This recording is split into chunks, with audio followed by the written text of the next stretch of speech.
ada prajurit TNI. Takbir. Waktu saya pulang buat rekaman menyambut saya datang. Betul? Bagus gak? Ditangkep.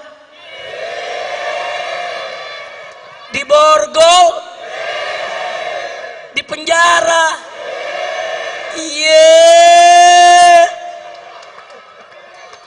Ada lonte hina Habib.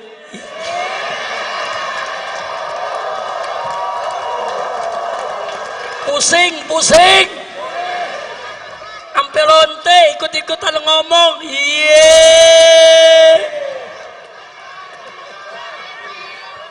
Saudara, lanjut jangan.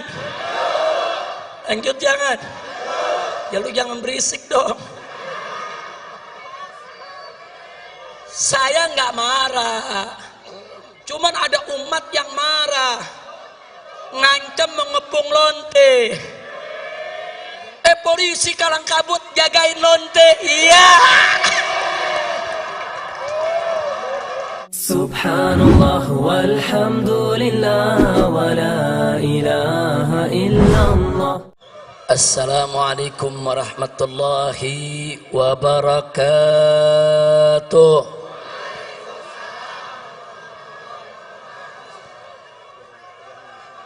Bismillah walhamdulillah wassalatu wassalamu ala rasulillah wa ala alihi wa sahbihi wa mawalah. Ashhadu an la ilaha illallah wahdahu la syarika lah wa ashhadu anna sayyidana Muhammadan abduhu wa rasuluh la nabiyya ba'dah. Siyadatul habaib asy-syurafa wa sa'adatul ulama'il fudala wa jami'il hadirin al-hibba'il a'izza rahimakumullah. Fi hadhihi al-munasabati as-sa'idah وبهذا الاجتماع المبارك لا أنسى أن أوصيكم جميعا ونفسي بتقوى الله وبطاعة رسول الله صلى الله عليه وآله وصحبه وسلم. فنسأل الله سبحانه وتعالى أن يهدينا إلى صراطه المستقيم ويجعلنا من المتقين ويدخلنا جنته جنة النعيم بحق سيد المرسلين والحمد لله رب العالمين. تقبل الله منا ومنكم فتقبل يا كريم. Kepada para habaib, para alim ulama, para kiai, kepada segenap kaum muslimin dan muslimat rahimakumullah, saya menyampaikan berjuta terima kasih dan penghargaan yang tinggi kepada semuanya atas kehadirannya pada acara peringatan Maulid Nabi besar Muhammad sallallahu alaihi wasallam. Semoga tidaklah Anda pulang dari tempat ini nanti kecuali dosa kita semua diampuni oleh Allah Subhanahu wa taala. Kesalahan kita dimaafkan. Kemudian urusan kita semua dimudahkan dan kita semua dijadikan sebagai orang-orang yang salihin. Amin ya rabbal alamin. Ahibail kiram, Nabi yang kita peringati maulidnya pada malam hari ini adalah seorang manusia yang memiliki akhlak yang sangat agung. Keagungan akhlak beliau dipersaksikan langsung oleh Allah Subhanahu wa taala melalui firman-Nya. Wallahu Subhanahu wa taala qala fi akhlaqi nabiyhi sayyidina Muhammadin sallallahu alaihi wasallam wa innaka la'ala khuluqin azim.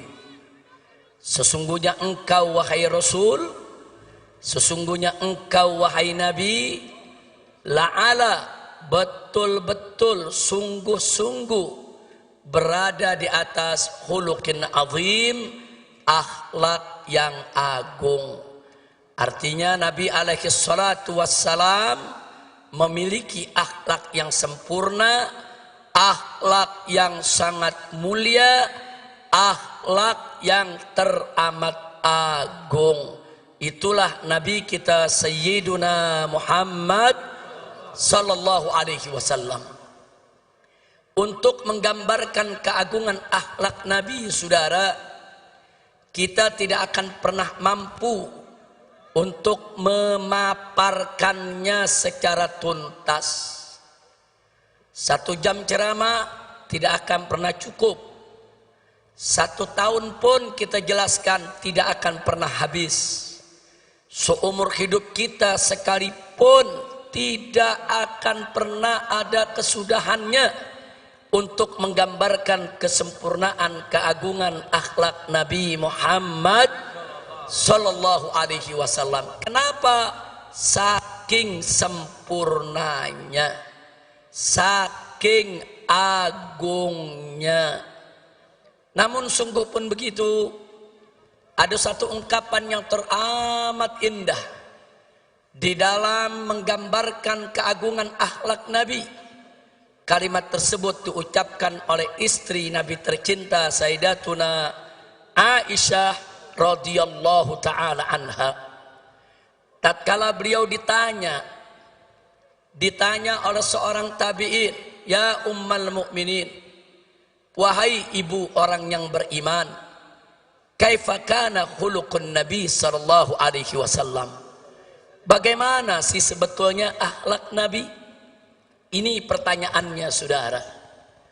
Lalu apa dijawab oleh Sayyidatuna Aisyah As-Siddiqah binti Siddiq radhiyallahu taala anhuma? Beliau menjawab dengan kalimat yang singkat, padat, ringkas, jelas, menunjukkan kecerdasannya di dalam memilih kata, saudara. Di mana beliau katakan, kana khuluquhul Qur'an. Akhlak Nabi adalah Al-Quran. Itu aja jawaban Siti Aisyah. Siti Aisyah nggak bicara panjang lebar, saudara. Siti Aisyah nggak repot-repot mengungkapkan dengan aneka ragam untayan kalimat. Beliau cukup mengatakan pada saat ditanya, bagaimana sebetulnya akhlak Nabi? Beliau menjawab, akhlak Nabi adalah Al-Quran.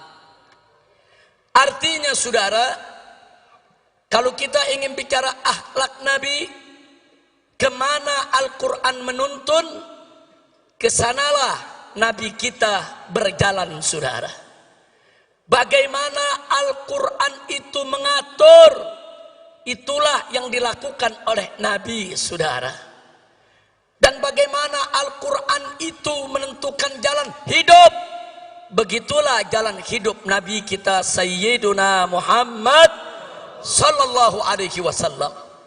Al-Quranul Karim mewajibkan aneka ragam kewajiban.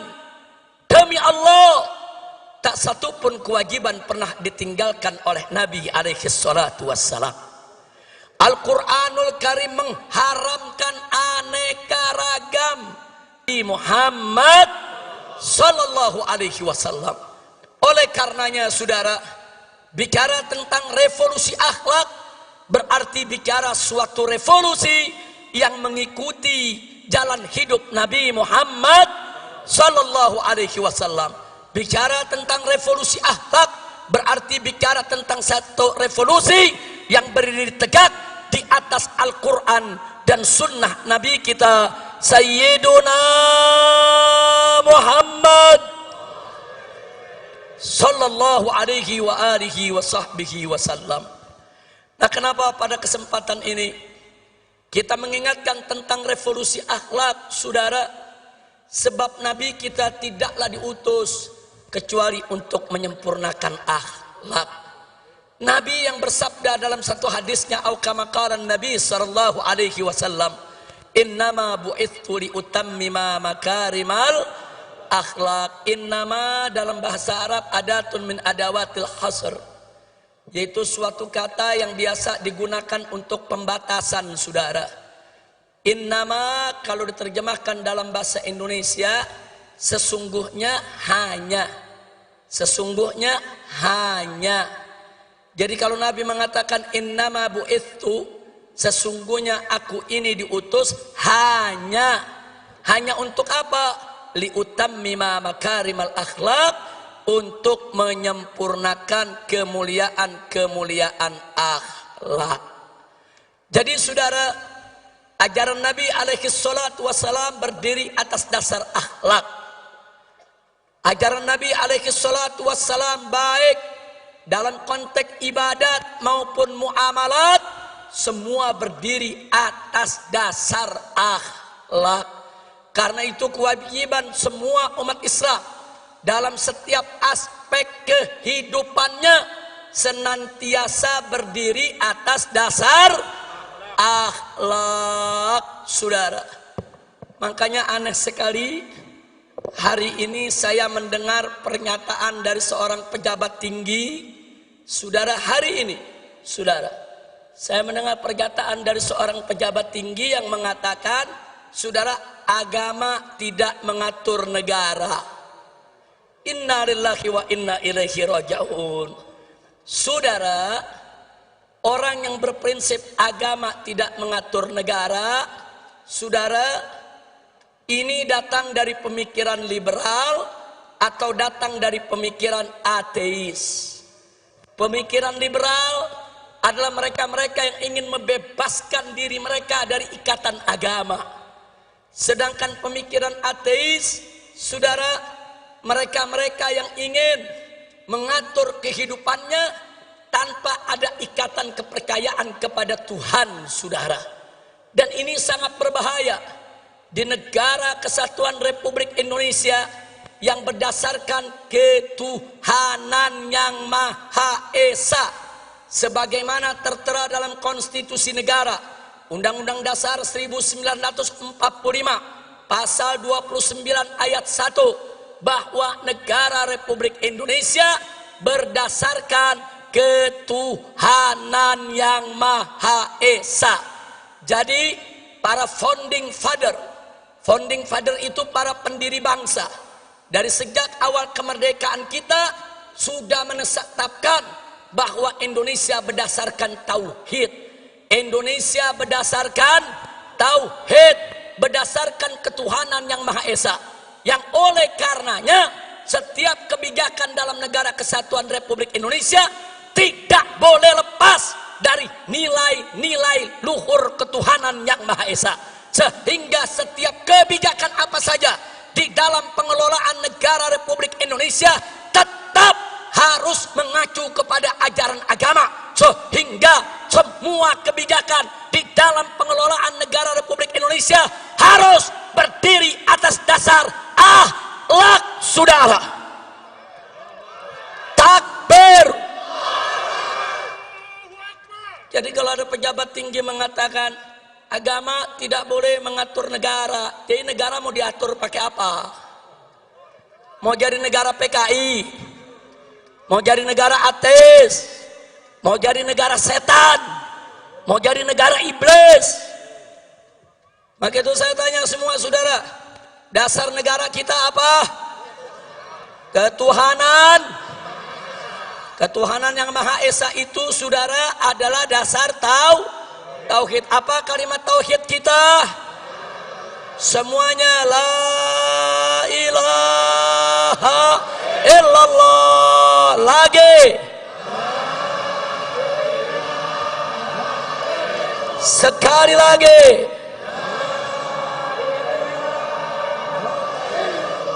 Takbir.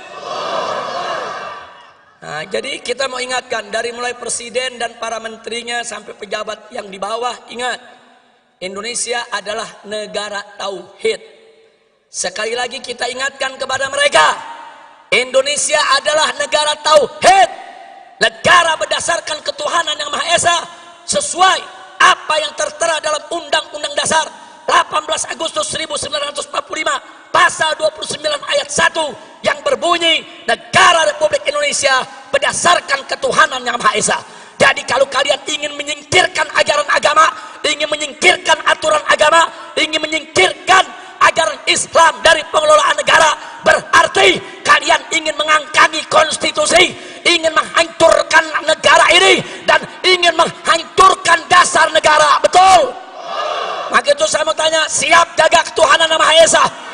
Siap jaga negara Republik Indonesia? Takbir. Jadi saya ingatkan kepada semua ya ikhwan, saya nggak peduli siapapun orangnya saudara, mau presiden, mau menteri, mau para jenderal TNI dan Polri, hati-hati kalian. Kalau kalian ingin menyingkirkan ajaran agama dalam pengelolaan negara Republik Indonesia, berarti kalian ingin melawan agama, kalian menantang agama.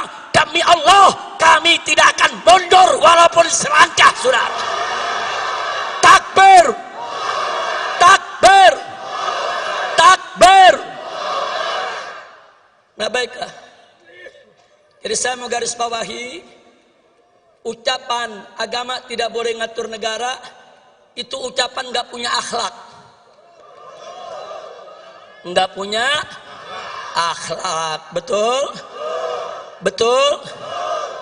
Pemimpin ngebohong melulu, punya akhlak gak? Punya akhlak gak? Nggak punya akhlak, nggak punya. Pemimpin ingkar janji melulu, punya akhlak gak? Punya akhlak gak? Punya akhlak gak? Habaib ulama dikriminalisasi hanya karena tidak sejalan dengan penguasa, punya akhlak gak? Kriminalisasi ulama punya akhlak gak? Ayo jawab yang kompak, punya akhlak gak? Ulama dicaci maki, dihina-hina oleh buzzer, tapi buzzernya nggak ditangkap-tangkap, punya akhlak gak? Punya akhlak gak? Punya akhlak gak? Ulama yang nggak salah dicari-cari kesalahan, nggak ada salahnya aja dicari-cari kesalahan, apalagi kalau ada salah. Saya mau tanya sekali lagi, nyari-nyari kesalahan ulama punya akhlak gak? Punya akhlak gak? Nah, saya mau tanya lagi, biar anda yang putusin semua saudara, supaya nanti anda tahu apa yang dimaksud revolusi akhlak. Ada santri dari Pasuruan saudara, nyindir presiden, nyindir Kapolri, langsung ditangkap, dipenjara, diadili, dituntut 4 tahun penjara dan dipenjara 3 tahun saudara. Sambil dipakein baju tahanan, masuk televisi, polisinya saudara dengan gagah mengatakan orang ini tidak tahu diri, tidak pantas tinggal di NKRI karena menghina presiden. Baik ya Wan, nggak apa-apa, nggak apa-apa. Taruhlah si santri salah, taruh si santri salah, santrinya di penjara 3 tahun, nggak apa-apa. Cobaan buat dia saudara. Insya Allah Allah naikkan derajatnya. Amin ya Rabbal Alamin. Tapi saudara, yang uniknya saudara, ada anak cukong Cina. Anak cukong Cina pegang foto presiden, dicaci maki, dipukul-pukul itu foto, diludahin. Itu yang difoto dikatakan kacung dia, bahkan dia bego-begoin dan diancam, gua mau bunuh, gua mau tembak, nggak ditangkap.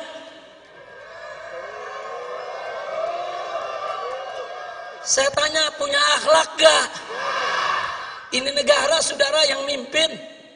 Coba lihat, giliran santri penjara 3 tahun, giliran anak cukong Cina dibebasin.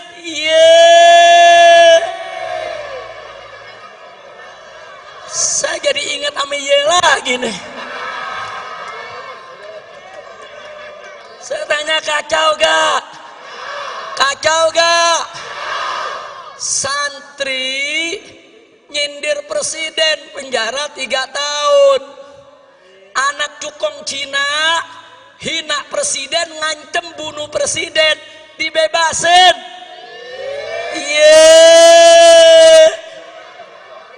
Ada akhlak gak? Ada akhlak gak? Ada akhlak gak? Nah, yang begini wajib gak direvolusi? Wajib gak direvolusi? Wajib tidak direvolusi? Takbir. Saudara, saya cuma mau tanya doang. Saya udah ajukan beberapa hal, Anda yang jawab akhlak apa enggak, begitu doang. Enggak, saya bukan lagi ceramah, cuma nanya. Nanya, yang jawab umat, betul. Jadi kalau mau ditangkap, tangkap yang jawab. Saya cuma nanya. Nanya. Lanjut. Mau ditanya lagi? Ada prajurit TNI. Takbir. Waktu saya pulang, buat rekaman menyambut saya datang. Betul? Bagus gak? Ditangkep. Diborgol. Di penjara.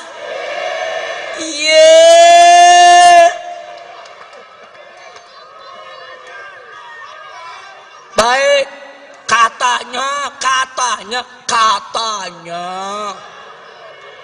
melanggar disiplin militer.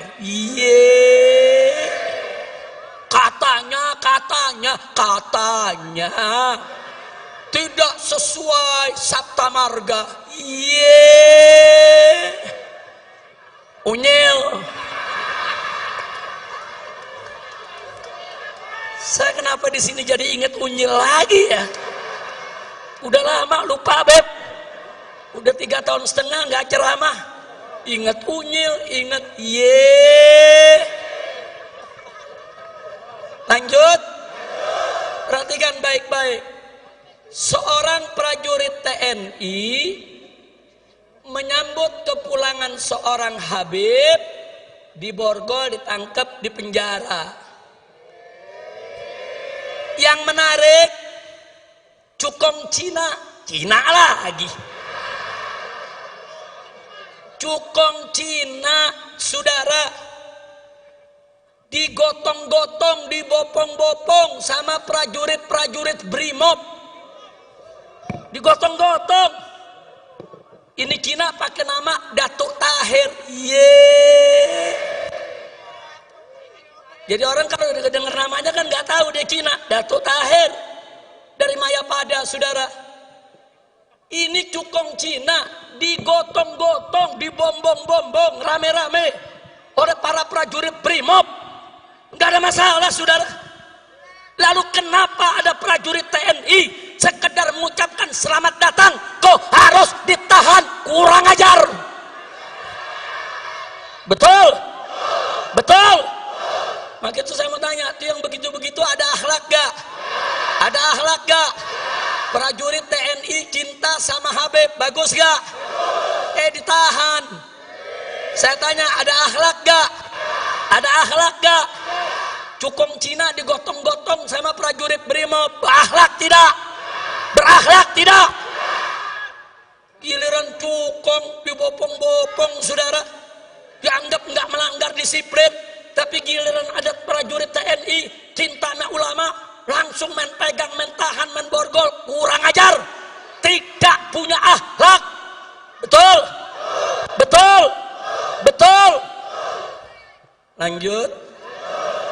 Lanjut. Ada lonte hina Habib.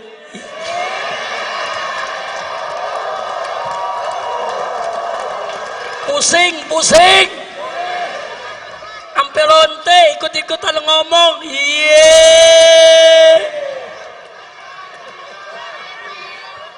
Saudara, lanjut jangan. Ya lu jangan berisik dong. Saya nggak marah, cuman ada umat yang marah, ngancam mengepung lonte. polisi kalang kabut jagain lonte. Iya.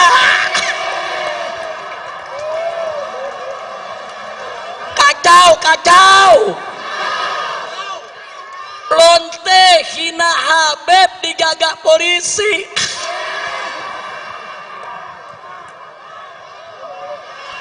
Kacau tidak? Musinya lonte yang hina Habib, hina ulama, tangkap, bukan dijagain. Polisi jawab, tapi ada ancaman Habib, maka jelu tangkap. Betul? Ditangkap enggak? Dijagain.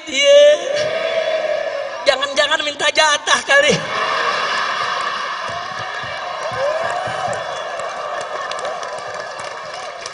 Kacau. Saya ngelihat begini sakit jadi baik. Mudah-mudahan gak sakit lagi dah. Amin. Udah dah, jangan diterusin dah. Udah biarin lonte, biar rame lonte aja dah ngomongnya. Kira-kira jelas gak? Lanjut.